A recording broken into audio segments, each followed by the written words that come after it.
Again, welcome to Biostat 1. In this lecture, we are going to discuss the basic concept of probability. So right now we finish with the descriptive statistics. Now we start with probability. So our main objective here is to go through what is a probability, also types of random variables, types of discrete random variables, continuous random variables, more rules of probabilities, and also properties of probabilities. So we know we have two areas of biostatistics. That's inferential statistics and also descriptives. Descriptive statistics normally summarize our data. We can use it to summarize our data, also organizing the data. So we don't make much decision on descriptive statistics. So descriptive statistics normally will lead us to understand our data. Example, the central tendency, finding the mean, median, mode, how the data are spread, or the variation in the data, finding the range, variance, standard deviation, also quartiles. But with inferential statistics, we are going to make a decision. So normally in inferential statistics, we are going to use a sample, and based on the sample result, we are going to make a decision on the population.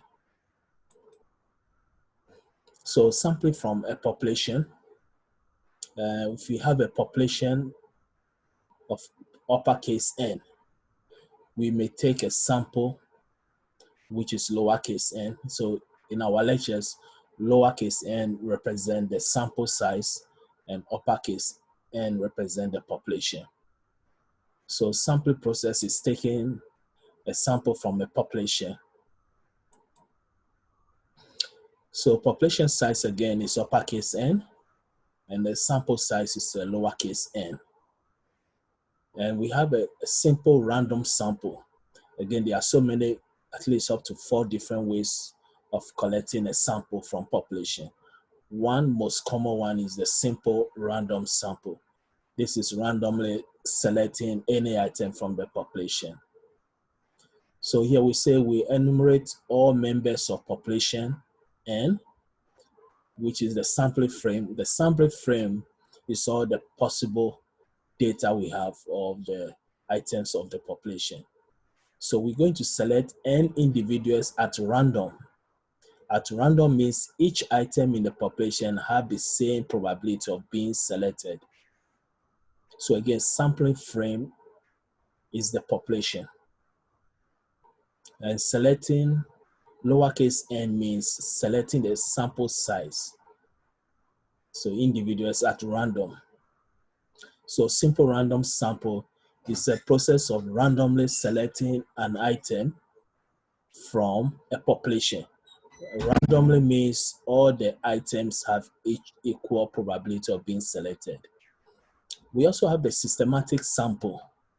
In systematic sample, first we have to start with a sampling frame, but we need to determine a sampling interval.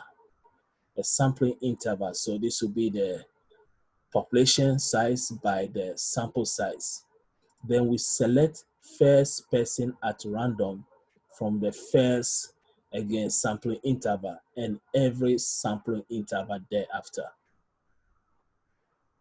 So systematic sample means the first thing we need to do is to determine the sampling interval, which always is the, here we say is the population size divided by the sample size. Then from there, we select first person at random from the first, again, the sampling interval period. Also, this section, we didn't cover much of the sampling process. We also have a clustering, and again, we may discuss that one later on. So next is the definitions here. What is a random variable? A random variable is a numerical quantity that takes on different values depending on chance. So it's a numerical quantity that takes on different values depending on chance. So we can have a random variable based on counting. Normally we use the term discrete random variable.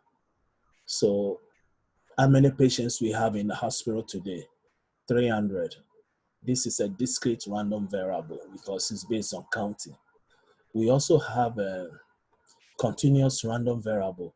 Continuous random variable means based on measurement. So what is the height or what is the weight of a patient that visited the hospital today? The weight of a patient. Or again, innate. So these are the two. Random variable discrete is based on counting and continuous is based on measurement. Population, as we said earlier, is the set of all possible values for a random variable. So population is the whole items. Event will be a simply an outcome or set of an outcome. So event is what happens, and one event is the outcome. So for example, when I roll a die, an event is rolling a die, the outcome will be I will get 1 to 6, one value between 1 to 6, so the face value of the die, either 1, 2, 3, up to 6. So that will be the event. So what is the probability that when I roll a die, I can get 2 face value? So the probability will be how many 2 we have on the die? Only 1. How many possible faces we have? 6. So probability of rolling a die that I may get 2 face value will be 1 divided by 6.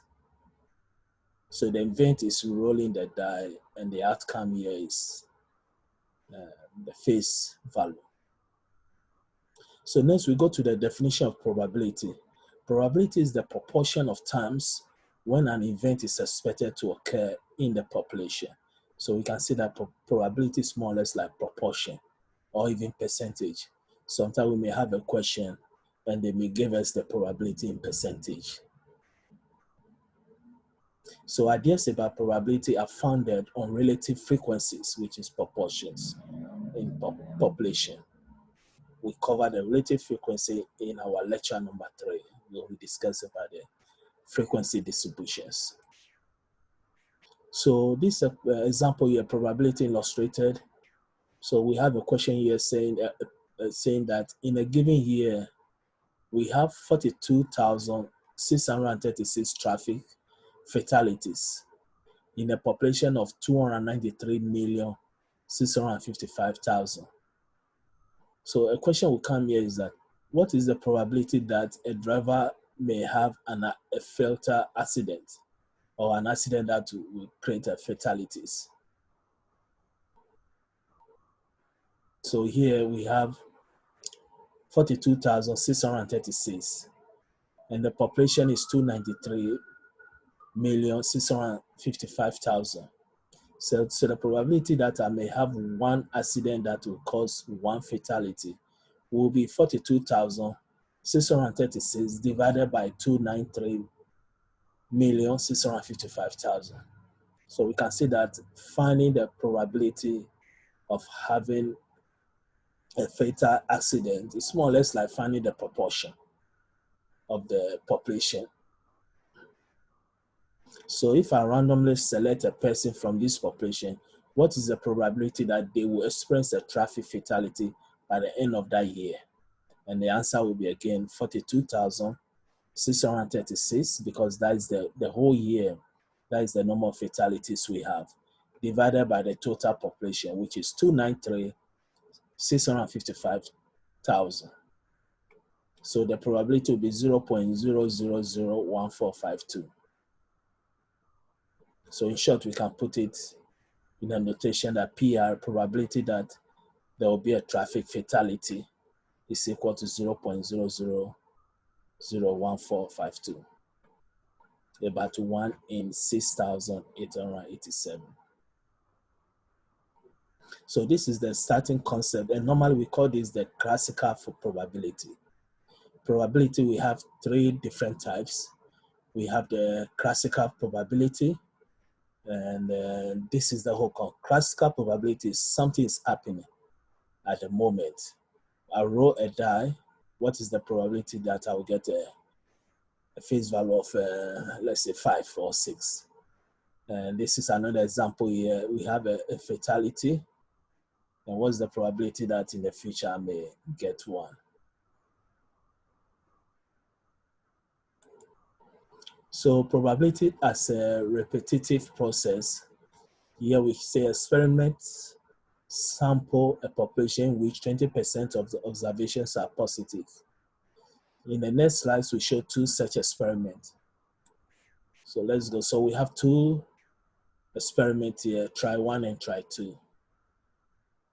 So the horizontal is the number of individual sample, up to 10,000.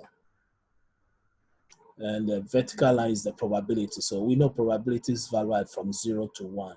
Again, we will go through the probability properties and rules soon. But again, probability values are between 0 to 1 or between 0 to 100%. 100% is the same as 1. So when we are doing these two trials, you can see that in the beginning, there's a lot of frustration in the trials. But as time goes on, by the time we reach close to 10,000 or 5,000 plus, we will see that both trials have the same probability, 0.2. And we use the term the law of large numbers. The law of large numbers means when I have a sample and the sample size start to increase towards the population side, we will see that our result will be fixed, will be the same to the population. And the concept, with this concept, we're going to discuss it in Unit 8 lectures, where we are going to talk about confidence in the interval. So this is a subjective probability. Again, it doesn't base on quantity. We can't calculate. And a very good example would be what is the probability that New York Giants will win the Super Bowl? Well, we cannot calculate that, okay, in the previous 20 years, New York Giants won the Super Bowl 6 times.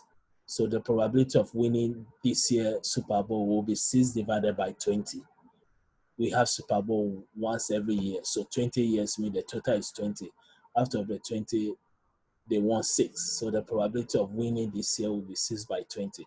We cannot do the classical probability on this question because there are so many factors that can lead to winning a Super Bowl, especially every year, New York Giants will not have the best players in the team. Or maybe even the team manager may not be good, or the fans may not support the team too much, so revenue may go down.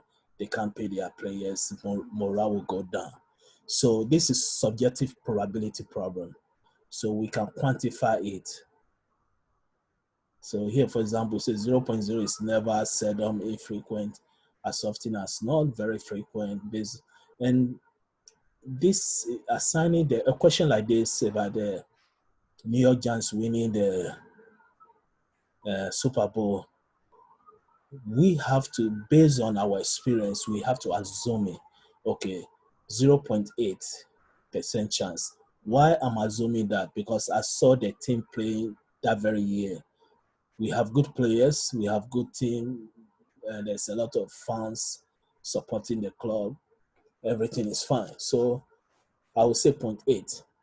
But if that very year we know the team is not too good, we don't have good players, then maybe I may say seldom, 0.05.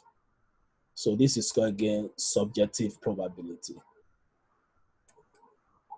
So let's go through the random variables. As we said earlier, we saw that this definition, a random variable is a numerical quantity that takes on different values depending on chance. And we talk about the two types of random variables. The first one here is discrete random variable. Discrete random variable is based on the counting. The outcome is based on counting. Actually, that's why it's called discrete. We don't use the decimal numbers. It have to be 1, 2, 3, or 100,000. Then we have continuous random variable. This can be an unbroken continuum of possible outcome. Example here is based on measurements, so average weight of a simple random sample of newborns selected from population.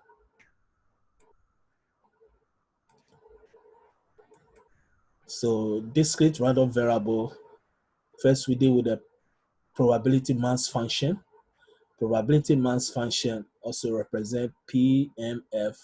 It's a mathematical relations that assign the probability to all possible outcomes for a discrete random variable. And we may discuss about this later on, an example. Or for example, a simple example would be we have a car sales company, and the car sales company have two different or three different colors of cars to sell. So what is the probability that they will sell a red or yellow or green car? Maybe based on the previous sales, we can say the probability of selling yellow car is 0.3, probability of selling a green car is 0.4, probability of selling a blue car is 0.3. Again, the total probability should be 1. So that's why here we say mathematical relation that assign probability to all possible outcome. So here we are assigning the probability to the possible outcome of selling different three cars, colors of cars. So let's see this example, which will help us with the PMF or the probability mass function. Here we have 4 patients. Suppose I treat 4 patients with an intervention that is successful 75% of the time. And we say let X be the variable of the number of success in this experiment. This is PMF for this random variable.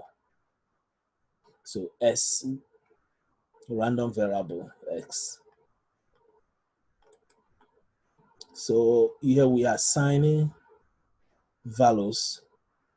So when we had all these values, we should get 1. So S is the number, as we said, S is the variable number of successes in this experiment. 0 success will be 0.0039 probability. 1 success is 0.0469. 2 successful is 0.2109. 3 success is 0.4212. And 4 success is 0.3164. Now, this is a probability. When we had all these values, we should get 1. And the reason why we go from 0 to 4, because we have 4 patients. So the question says, suppose I treat 4 patients with an intervention that is successful 75% of the time. Let S be the variable number of success in this experiment. So this is the PMF for the random variable, given we assign to it. We cannot have 5 because the maximum patients we have is 4. There's possible we can have 0 because if none of them is successful, patient is 0. If only 1 patient, 2 patient, 3, then mass is 4. So this is a graph of it. We have the probability as our vertical axis. We have the number of success as our horizontal axis. So we can see the same data we just went through. 2 successful patient is 0.2109. 3 is 0.4219. 4 is 0.3164. And when we had again all the 5 probability values, we should get 1. Now a question can be, what is the probability that S should be less than 3? So that means from 0, 1, 2. So I'm going to add the probability of 2, 1, and 0 together, and that's less than 3. Or less than or equal to 4, which means it will be 1. I'm going to add from 0 to 4. So let's go through the probabilities properties. The first property we already said about it. Probabilities values are always between 0 and 1. Or we can say 0 to 100% if it's given a percentage. The second property said a sample space is all the possible outcome, like the sampling frame. So we said a sample space is all the possible outcome, and the probabilities in the sample space should always sum to 1. That's why in our question we have 4 patients. How many successful from 0 to 4? All the probabilities when we had the values, I'm talking about the previous example, when we had all the probability values here, 5 probability values, the sum should be 1. And that is the second property, a sample space. Is all the possible outcome. In this case, only 0 patient, 1, 2, 3, 4. All the possible 5 outcome, the sum of the probability should give us 1. Now, property 3 said the complement of an event is the event not happening. So the complement of 1 is 0. So the probability of complement is 1 minus the probability of the event. So if we say, okay, the probability of selling red car is 0.3, what is the probability of not selling red car? Then it need to be 1 minus 0.3. So complement of an event is the event not happening. Then property 4, probabilities of disjoint events can be added. Disjoint events means we have separate 2 events. Actually, that's what we did. Probability of X should be less than 2. I'm going to add probability of 0 plus probability of 1. So disjoint events can be added together. And this is the symbol represent all the 4 rules we went through now, all the 4 properties. And again, there are more properties coming. We will go through them. So the first one again, probability of A should be what? Greater than or equal to 0 or less than or equal to 1. Probability 2 said the probability of all the sample space of all the possible outcome, the sum should be 1. And this is complement. Probability of A complement will be 1 minus probability of A. And also if I have an event A and B which are disjoint, they are separate, then probability of A or B will be probability of A plus probability of B.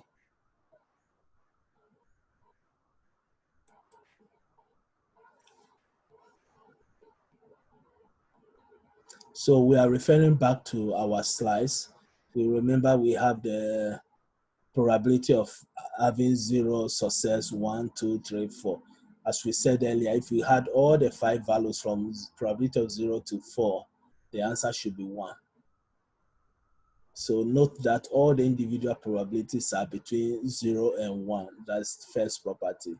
And the second property means when I had all the 5 probability values, I should get 1.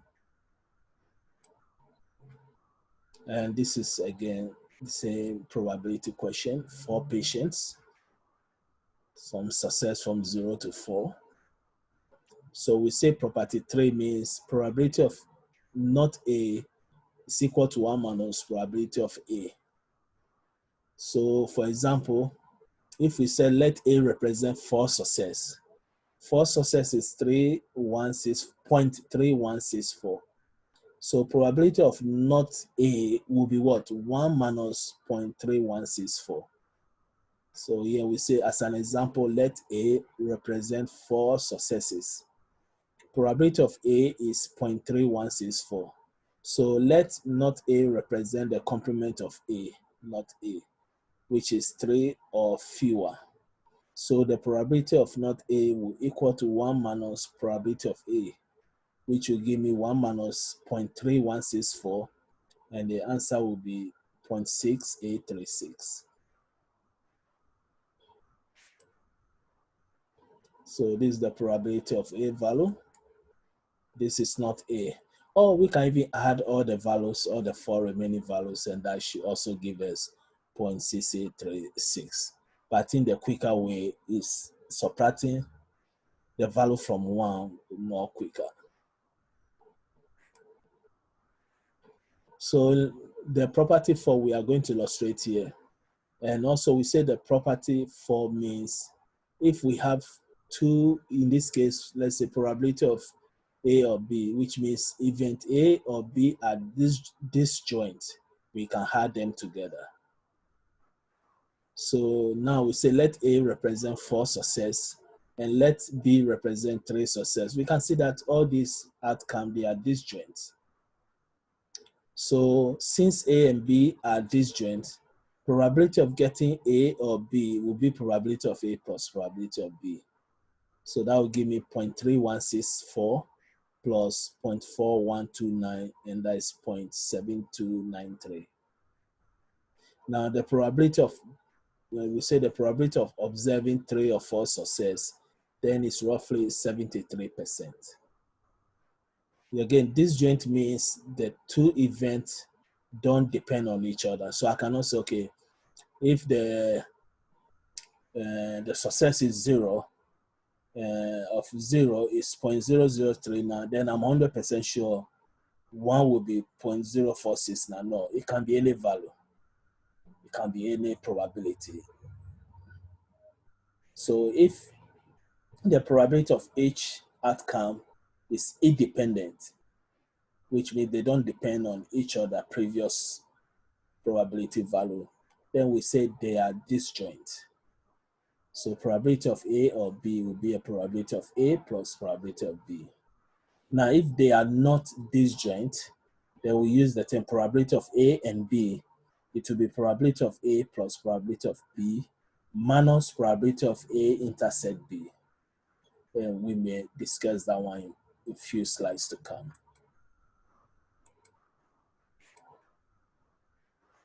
So the area under the curve, which is AUC, the area under the curve means this section correspond to the probability. In this figure, probability of S equal to 2, we know 2 is the area shaded, will be 0.2109 times 1.0,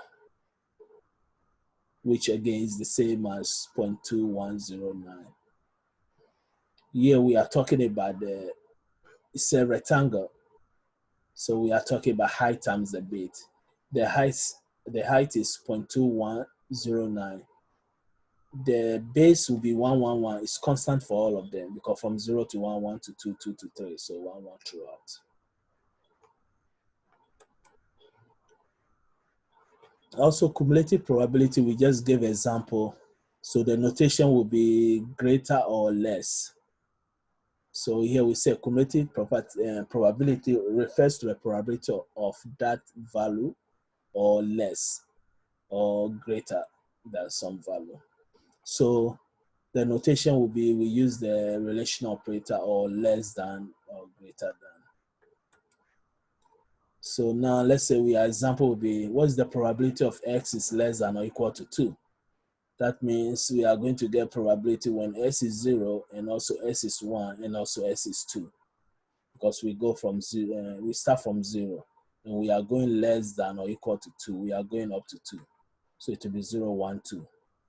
So we are going to add a 0.0039, which is probability of 0, plus 0.0469 plus 0.2109, which is probability of 2.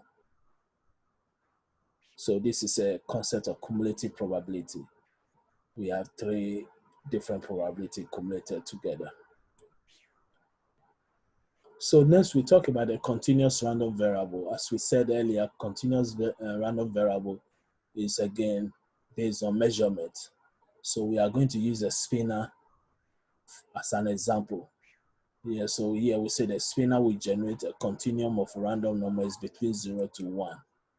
So if I spin something, and you can see that we have the value 0.5, 0.254, 0.75. So anytime I spin, wherever my arrow lies, we measure it. Let's say right here should be 0.9 or something.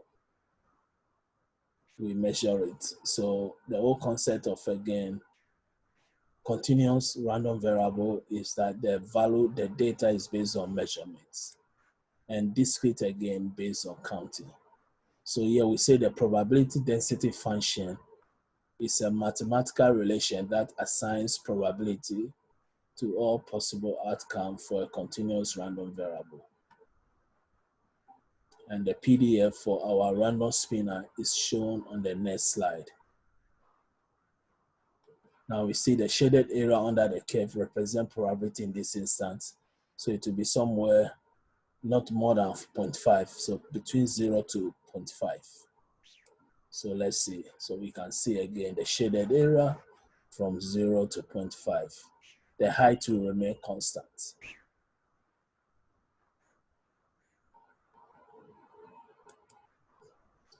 And these are some of the examples of probability distribution functions.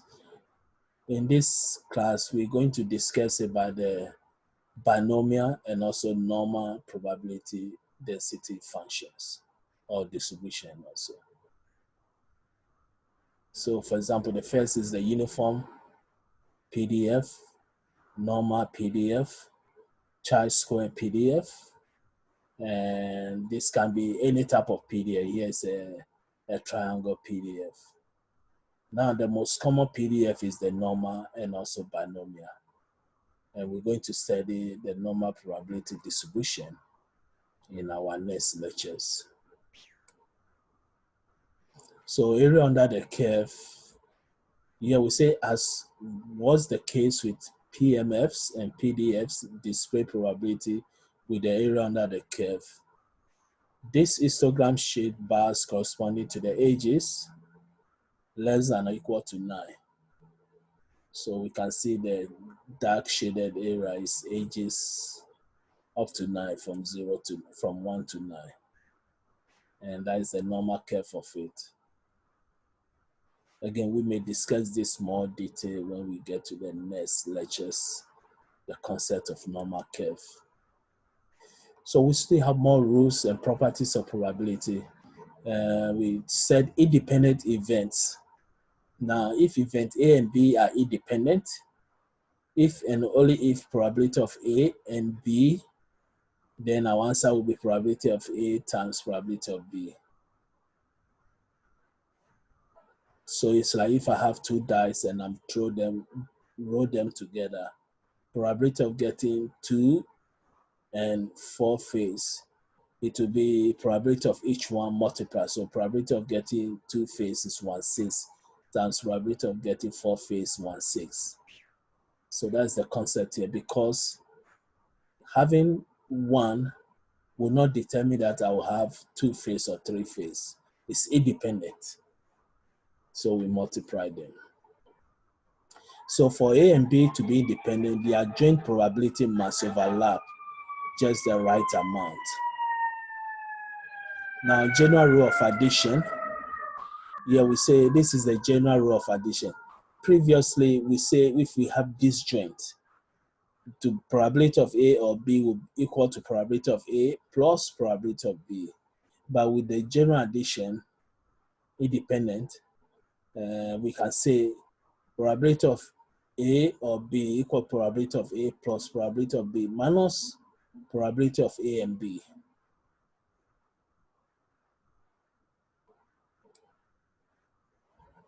Then the next rule is the conditional probability.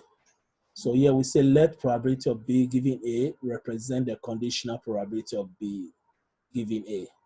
This denotes that the probability of getting B, or in this case, probability of B, it will be based on A.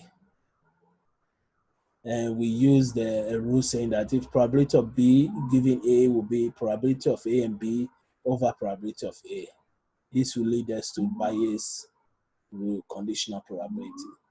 So probability of getting A given B will be probability of A and B over probability of B. That's A given B will divide by probability of B. As long as probability of A is greater than 0. Otherwise, we know dividing a variable by 0, we get error. So the general rule for multiplication, will start with the definition of conditional probability. We say probability of B given A will be probability of A and B divided by probability of A. Then we can rearrange it to find the probability of A and B. So probability of A and B will give me probability of A times probability of B given A.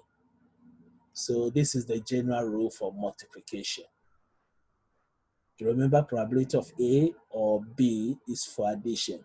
It will be probability of A plus probability of B minus probability of A and B, or intercept. Now, if I'm looking for probability of A and B, then it will be probability of A times probability of B given A, or probability of B times probability of A given B. And let's go back one more time to the general rule. So the general rule of addition is probability of A or B. Some textbooks may use the term union. So if I say probability of A or B, it's like probability A union B. Probability of A plus probability of B minus probability of A and B. Then N will be intercept. Probability of A intercept B will be probability of A times probability of B given A, or probability of B times probability of A given B. And we have symbols for that.